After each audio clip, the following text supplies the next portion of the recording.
Uy, merong SIM card. May tayong delivery. Ito yung delivery natin ng SIM card. Ayan, naka-registered yung SIM card natin dito sa South Korea. Ayan, ayan.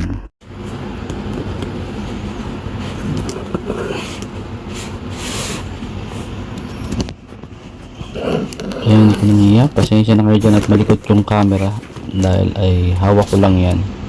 Hawak ko lang yung cellphone kaya magulo yung natin camera natin. Okay. Ayan, tingnan natin dito. Kasi dito naka-registered yung SIM card talaga sa South Korea. Kaya, ayan, kumuha tayo ng bagong number. Tingnan natin kung ano laman at saka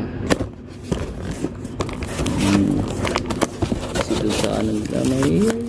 Ayan, ito yung laman, mamaypay. Ayan siya, sa USIM Pay, isa sa mga rate sa South Korea. Ito mga cellphone at ano naman to, ano natin dito. Ayan o, putok pa.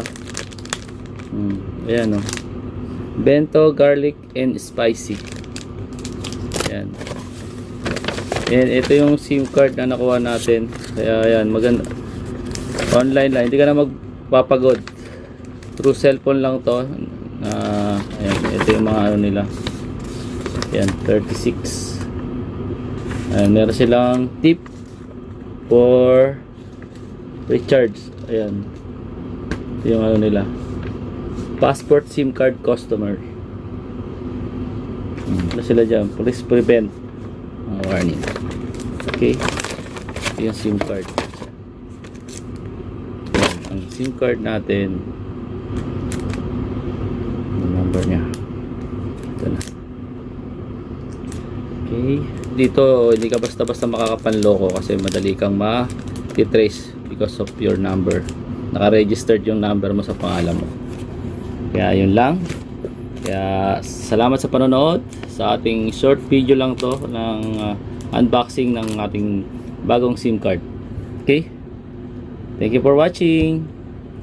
Sarang he, love love lang, walang hate. Peace out.